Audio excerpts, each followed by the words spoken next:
Hey everybody, and welcome back to the podcast. This is Tyler. I'm joined by John, and today we're talking with a friend of mine who goes by the name of Riceling. My friend Carl, who's been a part of the TradFi to DeFi community for the last several months, and he has come onto the scene with some very inspiring and exciting Web3 art. NFTs, he's an artist, he makes a lot of really cool stuff, and I'm really excited for the conversation today. Welcome to the show, Riceling. Great to have you. Thanks, Tyler. Great to be here. Awesome. So, John, I know you're kind of like an NFT skeptic, right? You're not necessarily like the biggest fan of NFTs, but at the same time, there's kind of taken the world by storm. So before we get started, I just wanted to kind of ask you, what's your stance on NFTs? Because we're going to be talking about NFTs quite a bit today. Well, I have to preface that by saying I'm a boomer, so obviously it's a little bit out of my depth to be talking about NFTs, but I'm not necessarily skeptical. It's just I'm not a super creative person. Maybe I don't have an eye for art. I like what I like and I don't like what I don't like everybody else. But it's just very new to me, like anything else. So it's not that I'm not necessarily a skeptic. I'm a I'm not quite not quite there yet. I own a few. I just bought one on Carl's recommendation, a Dankbot. So he kind of got me going there a little bit. So I look forward to. We'll get into that later. But anyway, I'm really looking forward to this episode because I'm going to learn a lot, and that's really what I need is to be educated. Yeah. So let's start at the top. Let's figure out who Riceling is first. So Carl, who are you? Tell the audience a little bit about yourself and what you're all about. Well, I'm an artist based in Maine, which is a state here in the United States, kind of in the northeast New England area, very top right of the United States map, if you look at it. And right now I'm mostly working in digital art, but I've done a lot in the past with sculpture, painting, and exploring some new directions too. So I'm really enjoying the Web3 space and can't wait to talk about it. But that's basically what I'm up to right now. Cool. So an artist like you has discovered crypto. How does that happen? Well, probably a variety of different ways. For me, it was kind of a process. I think I had heard about NFTs probably sometime during the COVID pandemic. So maybe mid 2020, early 2021, as kind of everyone was sitting at home and discovering crypto, and probably like everybody else, CryptoKitties was the first kind of headline that I remember seeing, and things like NFT JPEG sells for $600,000, and it's like, what is this? This little pink cartoon cat, okay, and so. Just kind of dismissed it, kept doing art, living life IRL and day job, and then some of the artists that I follow started talking more about it. And I think one of the first artists that I saw talk about it was Sebastian Erasuiz. He's a New York-based artist and entrepreneur, and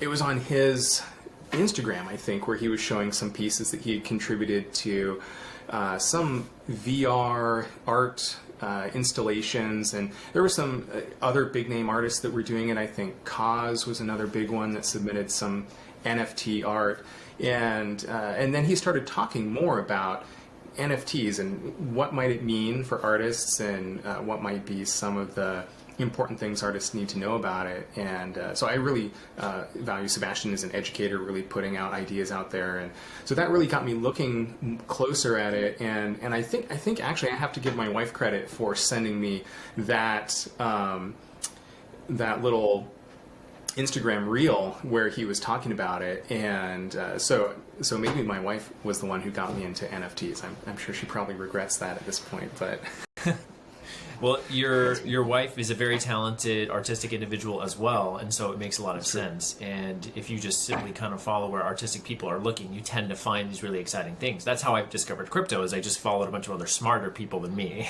And so we follow people who are better or sometimes more artistic or smarter than us. Now, in your case, I've seen a lot of your art, so I know you're extremely talented. I'd love to understand. Let's just ask the basic question. What is an NFT, and why should anybody care about it? Right. So I'll share my understanding of what an NFT is. I'm sure it's much more complex and there's a lot more to it. But essentially, an NFT is an abbreviation for non-fungible token. For me, it really starts with the blockchain and that technology essentially being a real-time ledger recording information, transactions. The creation of an asset, whatever that may be, digital asset of some kind, and then following it through. How is it traded? How is it acquired? Who owns it in any given moment? And also tracking back the history of who has owned that asset, going back in time all the way back to the creation of the asset itself. So a non-fungible token is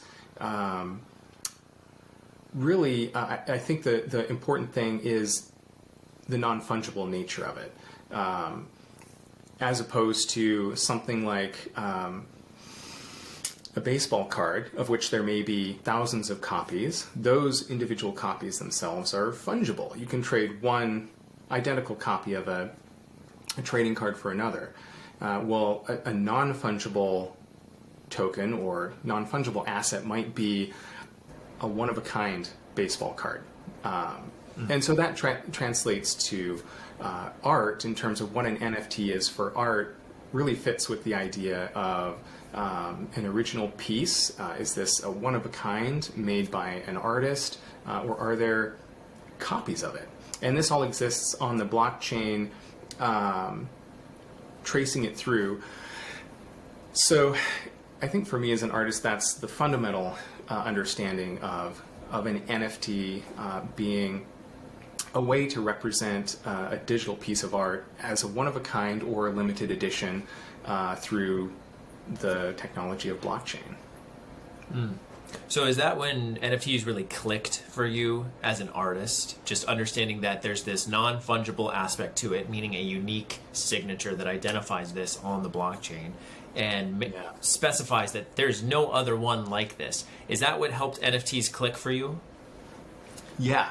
And I think it gets back to digital art being a little bit different from tangible art in the real world. The nature of a file, a digital file, whether it's a JPEG or a PNG or a GIF or whatever it may be, these are just different formats for a file that is digital data. And that can be duplicated infinitely with theoretically zero data loss. So every copy of an image or any digital asset should theoretically be identical to every other copy of it. So that's a little bit different than art that might exist in the real world, so to speak. If it's a painting or a sculpture, there might be one of those. And to make duplicates is a little more complicated. And even to make a duplicate may not be exactly the same, whether it's art or anything else that may have a lot of value that people may be wanting to duplicate. It might be purses, might be sneakers. So I think that's when it really clicked for me, because I've loved the internet since I was a kid. I remember designing my first website and figuring out how to change text colors and add an image and the HTML and where would I get these images? Well, I could go to other websites and right-click save, and then just simply add it to my website, making sure that it wasn't copywritten or infringing on anybody's rights to use that image. I tried to be respectful of that, but theoretically, anybody can download an image, and so that's when it clicked for me with NFTs. It was a fundamental shift in how I thought about digital art rather than it being an infinite number of copies. Now this was a technology that could, at least in a philosophical way, establish some analog within the digital world, sort of a metaphor for originality, uniqueness, so one of a kind, or essentially simulate scarcity within the digital world, which is kind of an interesting concept. Carl, I had an interesting question. You talked about copyrights and you talked about the blockchain, about you can see who has owned it and kind of trace back ownership, how much somebody paid for it. It may have gone up in price, so on and so forth. Mm-hmm. And I know as an artist, as the original creator, you don't, well, and maybe this is where my lack of information on NFTs and the state of the technology, but I'm sure people are working on it, is kind of that the artist only gets the revenue from the first sale. And as it goes up in value, the artist is still starving, and then these people are trading art worth hundreds of thousands of dollars, and the artist doesn't get any portion of that. I mean, I know that's the way it was and maybe still is, but is that something, that ability to earn a stream of, say, royalty from that piece of art that it, say every time it trades, you get a percentage, or every time it is used in we talked about copyrights, we have song catalogs that are sold by the Beatles to Michael Jackson, and he goes and does Pepsi commercials and makes tens of millions of dollars, more than even paid for the original art, but the Beatles don't get anything for the ones that survive. That's just one example. But I mean, for an artist to be able to be a part of that revenue stream, I know that's not necessarily why artists are artists, but it is only fair. And I see this as a technology that would make that happen. And where are we in that state of technology for artists to actually benefit from the popularity of their art? Yeah, well, that's a great question, John, and I think actually a really important topic when it comes to digital art and NFTs. And you actually kind of hit on two of my controversial positions on NFTs. And I know, Tyler, you had this on the list, and I thought it was such an interesting question. What is my most controversial take on NFTs? And I think, actually, I have two right now, and they both relate to your question, John. So really the first one is royalties. And maybe that's another big reason why I was drawn to NFTs as a technology and as a platform for artists. I'm also a musician, and I love music, and I have always been kind of baffled, or didn't really understand why the world of music and entertainment, movies, have developed around a royalties model. Musicians, especially if they're well represented, can make a lot of money from the ongoing consumption and enjoyment of their art form by their fans through royalties, getting back to them. And there's a lot that we could talk about there, as far as what's a fair amount to make it back to the original creator, and how much is being capitalized by the middlemen and the record companies. But the blockchain actually does offer a way for this to become a model that graphic and visual artists could generate a revenue source for themselves. If you make an amazing piece of art, it may sell for some amount of money, and hopefully that would be enough to support the artist for some time. But that may not be enough to generate them over the long term. And of course, they're always going to be creating art, but wouldn't it be amazing if they could also rely on a revenue stream from the ongoing secondary sales of their artwork? And there are some artists, I think, who are who are doing that, but you really only see it at some of the highest levels of sort of commercialization. You know, you think of companies like Disney, where you have a lot of visual and graphic artists, animators doing incredible things, and being able to potentially have a long-term ongoing revenue stream from that, but not your average artist. You know, not the person making art and sharing it on Instagram and maybe selling some things on Etsy. NFTs provide that. Now, what's interesting, and I think there's maybe a growing debate, it's certainly an evolving aspect of the technology. My controversial take is that artists should get royalties, and that should be something that investors are willing to share with the creators of the asset that is now making them money. And it's so there are two parts to it. I think the artist creating an original work is creating some value there through the work itself.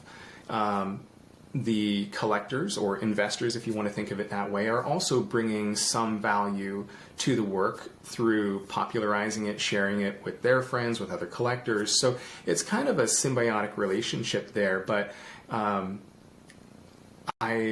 don't think artists should be completely cut out of it after creating the asset that then goes on to live a life of its own and sell for a lot more than the artist ever would have sold it for originally. Isn't there a lot of controversy around that with the marketplaces who've not been allowing royalties? Yeah.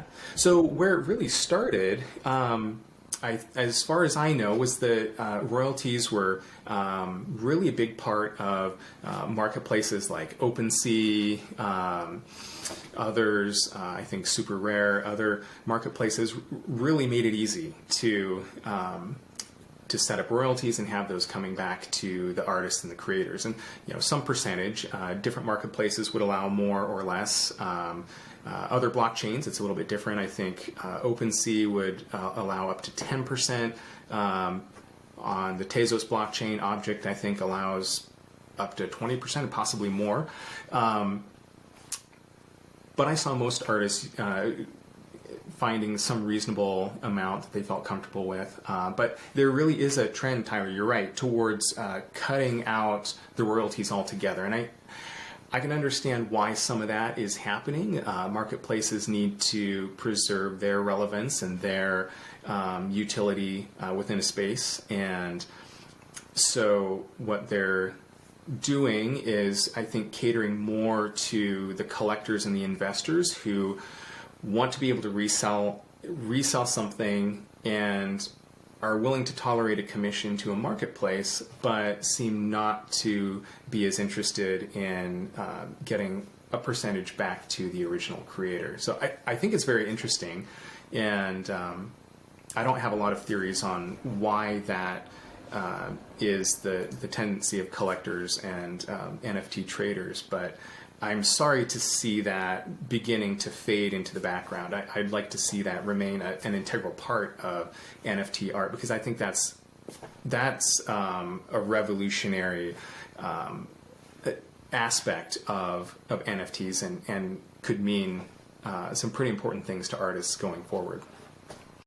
I agree with you, and I didn't realize that they were pulling back on royalties, at least the marketplaces were, Right. And you talk about the music business, and I used to live in Nashville. I live outside of Nashville, and the music business there, and I don't know it that well, but I do know some of it. But though you have the publishers that control that royalty stream, and that goes back to the songwriter, the performer that recorded it, the musicians that are on the record. Everybody gets a little bit of a piece. But the great thing about blockchain, and you talk about copyrights, is that whole legality and the legal system that gets in the way. And as for a small producer, is prohibitively expensive to enforce your own rights. Whereas the blockchain is that intermediary is cut out, and that the smart contract, or whatever it is written on, or whatever blockchain, is the enforcement mechanism. There's no well, I don't have the money to pay you this month because we're not doing so well. And, and collections, it's like, no, it's cut and dried. It's part of the transaction, and everybody understands that. So a marketplace is really becoming that unwanted intermediary in a free market, which is really sad to see, which they should be the exact opposite of that. Right. I agree with you there. I think it is really fascinating. That's very well said, John. And I think this is something really cool I want to emphasize about NFTs is that revenue capture stream is in the item itself. It's in the actual object. The NFT is on the blockchain. And whereas you were describing, John, these publishers that are centralized intermediaries, well, the song is an MP3 and it's, can be copied endlessly, right? But the NFT can only be used in certain ways and can only be interacted with in certain ways. And so only one person controls that, and that is the person who owns the actual NFT. So, yeah, this is a very revolutionary technology, and I can see why, Carl, you're really excited about it. And so I'd love for us to maybe talk a little bit about your art. What is it about Riceling that's unique? Tell us about your process and what kind of art that you make. I can see some stuff in the background as well. Yeah, right. Yeah, this is some newer stuff. You can see a Pepe Yoda pixel art. This is actually a Pepe Yoda Dankbot. John, you mentioned you recently picked up a Dankbot. I'm glad to hear that. It's a really fantastic artist community, and they just minted out their Genesis collection, and next week are going to be releasing a large collection of fan art. The cool thing is that this community is full of a lot of really incredible artists, and so there are some cool submissions going into that. And shameless plug, it's minting January 20, and Pepe Yoda will be part of that. And this is sort of a newer process that I'm exploring, pixel art. There's a lot of kind of retro aesthetic to it, harkening back to the video games that we all know and love. So I've been exploring that more. And within the NFT space, it harkens back to some of the OG collections, CryptoPunks, among others, that are well-known pixel art collections. But for myself, kind of more my, I suppose, native style actually harkens back more to my love of comics, but actually not so much American comics, but more French-Belgian comics. You probably have heard of Tintin. By Hergé, really phenomenal Belgian cartoonist. Yeah, Tintin's amazing. So I would say that's probably where my native style resides, is more in that Linclair style of European comic drawing. I also grew up living for every Sunday morning and the comics section, and from everything from Pearls Before Swine, which is I know a huge favorite of yours, Tyler. And yeah, I love Pearls Before Swine. And Sunday was great because it was always in color. Every other day of the week it was black and white, but on Sunday it was in color. Exactly. And Garfield and love Foxtrot, Garfield. and all these different favorite comics that I would read, and a lot of those actually are more of that Linclair style, just a single very clear line, and that's what Linclair is. It's French for clear line, as opposed to a more aggressive and highly stylized, highly high contrast, almost realistic. You're giving us a lot of education, art education for a crypto podcast. I hope you don't mind. Yeah, no, it's great. I love we normally art history.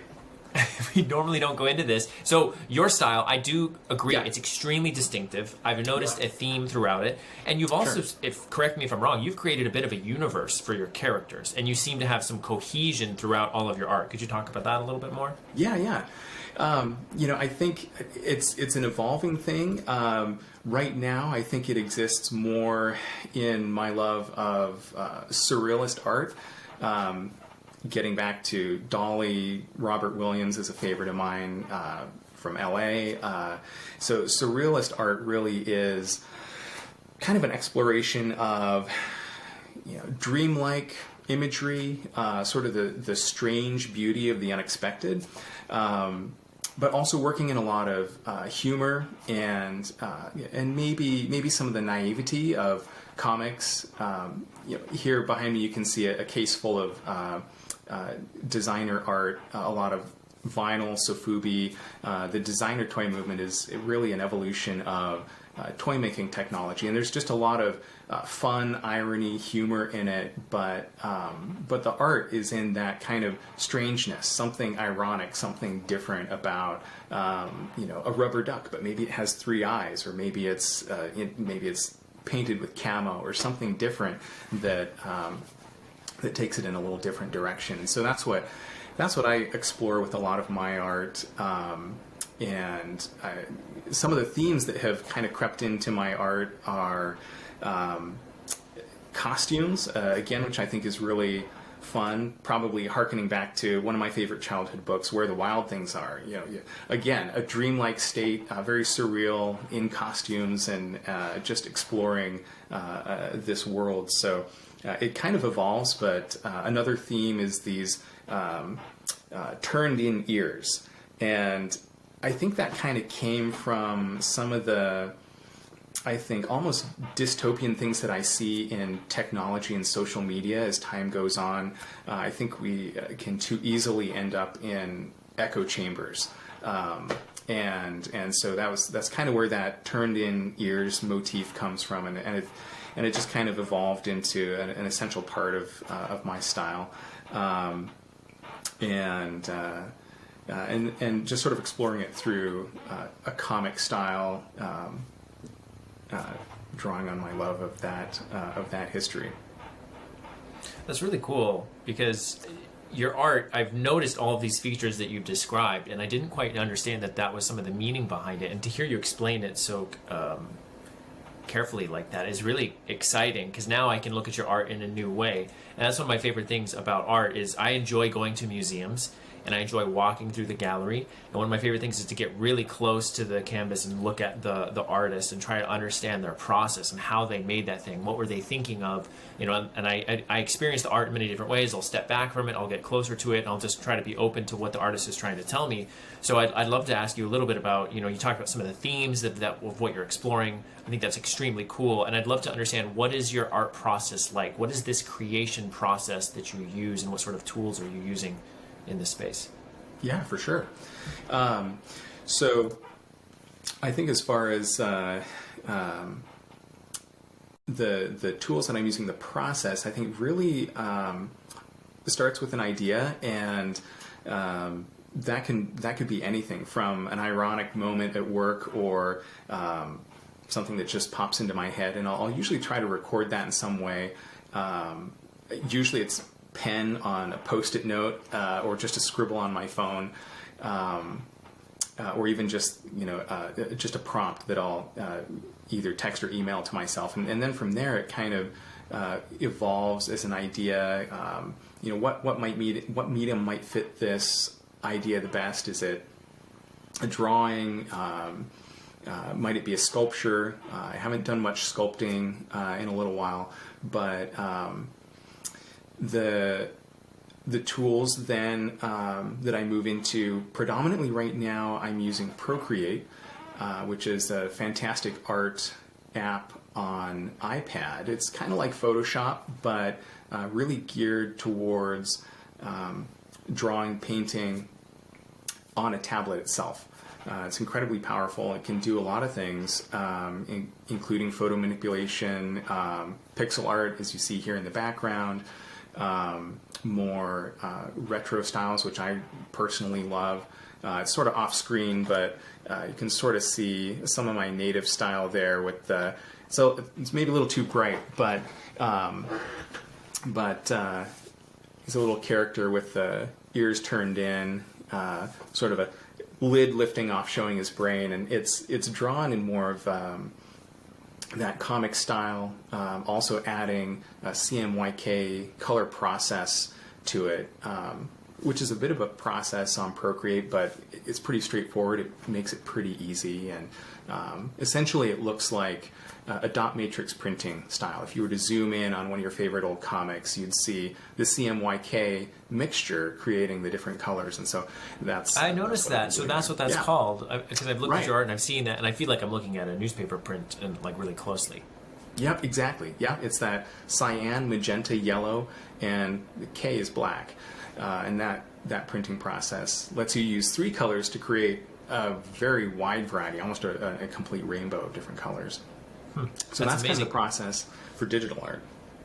Yeah, so, and you also do other types of art as well, and not just digital art, but it seems that you've really embraced the medium of digital art, and that's because we're in the age of digital, right? And NFTs are a great form of distribution for artists. You mentioned kind of getting ideas from moments that happen in the day, and I wanted to share with you a story. I don't know if you've heard of it, from Salvador Dali. His art creation process, he mastered power naps in the afternoon. Okay. I don't know if you're familiar with this story, but what he would do is he would sit on a chair in the afternoon, and when he was getting really tired, he'd fall asleep. But what's something unique that he did was he held a key in his hand, and he held it very lightly. And he put a plate upside down underneath his chair and underneath his hand where the key was. And what would happen is as he started to fall asleep in the afternoon, the key would drop. And when that key would drop, it would hit the backside of the plate and naturally make a loud noise and wake him up. And that is where he credits many of his surrealist images, in that dreamlike liminal state between being almost asleep and like fully asleep and then waking up. And that is where he got a lot of his inspiration. Have you heard that story before? That's amazing. I haven't heard that story before, but it sounds like he was employing some maybe early techniques of lucid dreaming. That's fantastic. Yes, I think so. And that's why a lot of his art, you look at it, it's like, whoa, it's scary or it's intriguing. And I think it's cool that you're saying you take from your experience during your day. Someone says something funny, or you have an idea come to you. I know that's where my best ideas happen, is when I'm walking or talking with friends. And having a method to capture that idea and to share that with others in art is why I love art so much. And so to see somebody like you who's in our community building really cool art, I want to do everything we can to try to understand a little bit more of what you're doing and where we can support you. So let's start with, helping the audience understand, okay, so we've heard about NFTs. Okay, there's some amazing technology here, sure. What advice would you give to somebody who's looking to start an NFT art collection? Because, I'm trying to get into art, more physical art as well. I don't have any art on my walls yet, but I'm working on it in my office. But I also have a lot of NFTs, and I want to start to develop more of an art curation method. What would you recommend for somebody who's either has only a few NFTs or 0? Where would you start to try and start collecting art in NFTs? Yeah. I would first start by thinking about what it is that you're attracted to. What are the pieces or the works, the artists that really stand out, and then looking for maybe artists who are really perfecting their craft. At the same time, it's important to look for artists that are emerging. Obviously, I'm an emerging artist, but look around for people that have been doing this a while. And again, harkening back to the Dankbots community, I have to give credit to them for being a huge source of inspiration, and not only within my own art, but also in art collecting. Brendan Tadler is an architect based in New York, and he's one of the project founders, and really has an excellent eye for art. And many of the other artists and in that community are also collectors, and following them, seeing what they are attracted to. Some of it is more unique to them, but some of it resonates with me personally, and what I find intriguing, and so I kind of follow that. So it's not necessarily just about copying what other people are collecting. That might be partially a feature of art investing. If there's something that you see growing in value within a community. But for collecting art personally, I think it's really important to find things that have some meaning. What is the artist's story? What is maybe some of the meaning behind the work, and how does that resonate with you, and follow that. That's great advice, and it's something I've tried to do in my own collection process. I'm a part of a DAO called GM DAO, and they make amazing generative art, and they are a studio that supports artists that do generative, randomized art that's really compelling. And by being in that group, I've started to develop a taste for that sort of thing and know how to collect it. You didn't say it, but I will say it. For anyone looking to begin their art creation process, this is not investment advice, but you should absolutely start collecting Riceling's art, because I truly do believe you are perfecting your craft, and you're doing many different things that are very cool. You have done a few editions on Manifold in the past, and oftentimes when artists make it big, some of their early work as they're developing their style becomes extremely rare and attractive. And so, again, not investment advice. You're not getting any investment advice in this podcast, but you should absolutely begin considering Riceling, because I think it's some tremendous art that anyone would be very proud to collect, especially when we're at a time where you can have distribution at a time where, previously it would be very hard to get access to artists, and now you can. Right. And that's one of the beauties of NFT digital art. It brings in so many elements that are key to success for artists, but also success for collectors and people who love art. And it really starts with bringing artists and collectors together. The blockchain really is a phenomenal way to do that. Another piece of advice I would give to people looking to start collecting NFT art is to explore different blockchains. I think NFTs have been popularized the most on the Ethereum blockchain, but they're not limited to Ethereum. Tezos is a fantastic blockchain where a lot of artists are putting out work. Very low gas fees, very efficient network, and a lot of great art there, often very inexpensive to start collecting artworks there by many different artists, sometimes 0.5 Tezos or 1 Tezos, which is around $1, usually, plus or minus a bit. But it's just a lot of fun, and that's, I think, where a lot of artists right now are doing some really interesting things, and it's just cool to see people growing there. Of course, Ethereum is fantastic. All the marketplaces we know and love for the most part, OpenSea and many others. But also Bitcoin. There are NFTs on the Bitcoin blockchain. Gamma.io is a marketplace. I've released some NFTs there. So there are NFTs everywhere. It's just really fun to explore. Yeah, one of the things that you mentioned about collecting, which I think resonates with me because that's kind of my MO when I buy almost anything. Well, I shouldn't say almost anything. Like when I buy a gift for somebody, or I buy something that I have to have a story that goes along with it. Mm-hmm. Especially with I buy a gift for somebody, because I'm not just giving them a thing, I'm giving them a story that they can grasp on, and they can tell other people about this thing. Hey, did you know that 68 Volkswagen that I had, that used to belong to John Denver, Yeah.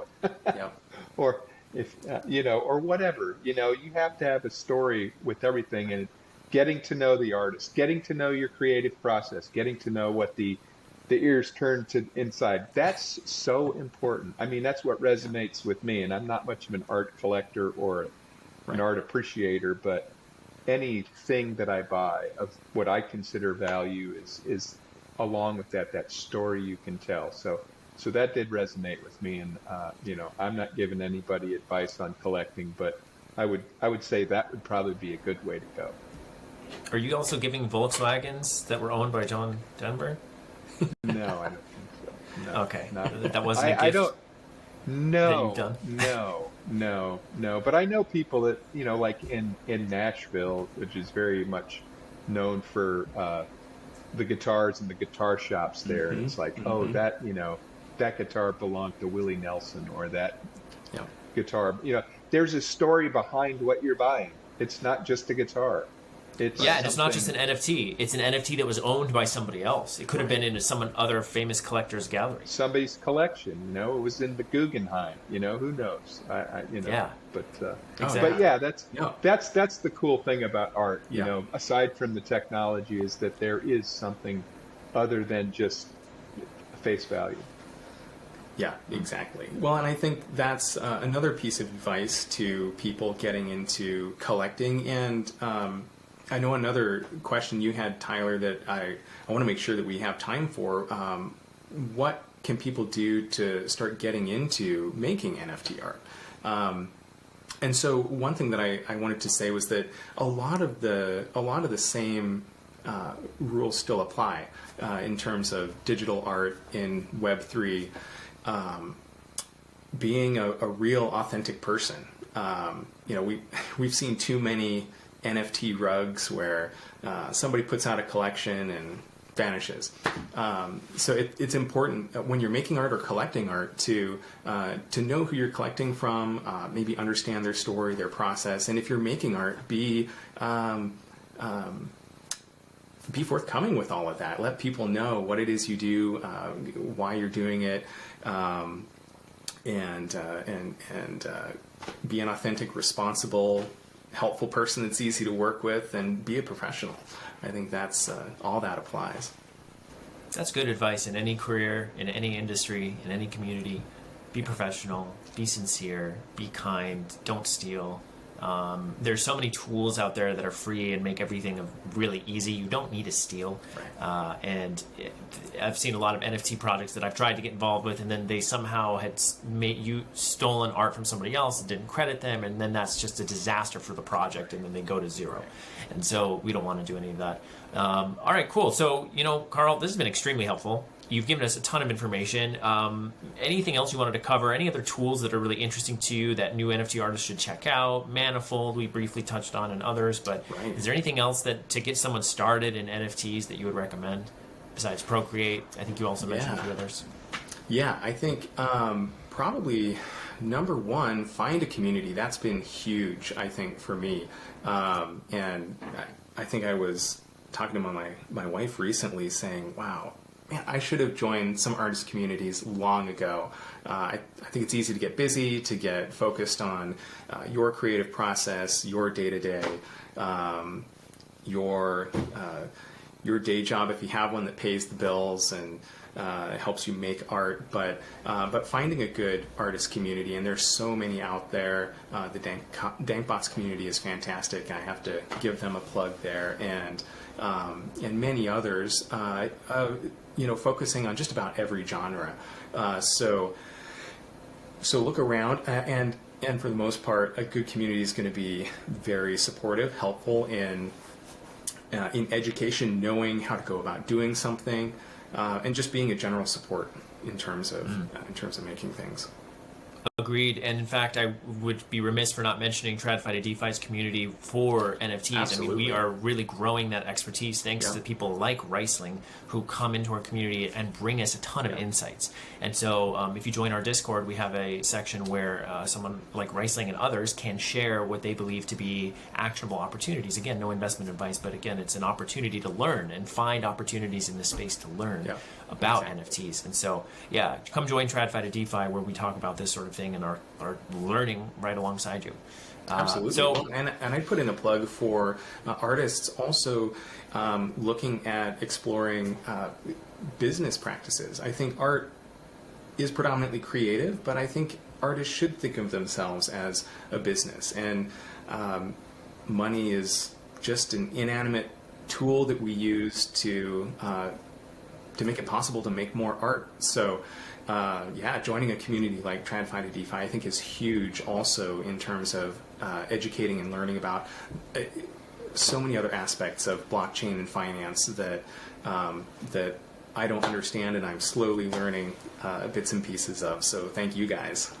Well, thank you. That's very kind of you, Carl. And your comment about being a business reminded me of the famous Jay-Z quote. I think it was, "I'm not a businessman, I'm a businessman." And that's how artists should think of themselves, and content creators, and anybody in any sort of creative enterprise. You're a business, and business is just really distribution. How do you get your message out there, and can you capture value from it? And that's what we're exploring at TradFi to DeFi. So I really appreciate you saying that, Carl. That's very kind of you. Absolutely. Cool. Well, how can folks reach you? How can they learn about your art? Where can they follow you and get involved in what you're doing? Right. So I am on a variety of platforms. You can find me on Twitter, Instagram, and I have a website, riceling.com, that will link to all my social medias. On Instagram, I think I'm riceling.eth. On Twitter, it's at ricelingeth, ricelingeth. And I'm usually hanging around the Dankbots community and a few others, so you can find me there in Discord as well. And those are probably the best ways to find me right now. Great. Well, thank you for coming on, Riceling. We really appreciate having you. And I know you as Carl, but we want to make sure we get your name out there. Riceling, Riceling. Don't misspell it. And John, any last thoughts from you before we wrap up? No, but I think we fulfilled my need of learning more about this and appreciating art a little bit better and the process you go through. So hats off to you, and I look forward to following what you're doing. Well, thank you. Yeah. Well, and if I can take a moment just to, again, reiterate, coming up this week, the Dankbots community fan art drop is January 20. A lot of fun stuff going to be coming out. Again, the Pepe Yoda Dankbot there in the background, actually inspired by a tweet by Rob Ness Official, so I've got to give him credit there. Another great artist, worth following. But yeah. Awesome. Thanks we'll be again sure to for get the that invite message to out talk. there. Thanks so much, Riceling. Well, thank you for the Yes, invitation. glad to So have good you. talk with And you guys. yes, please do like and subscribe, comment below, and check out the description for all of the links that we talked about and where you can find Riceling and follow TradFi DeFi. We will see you next time.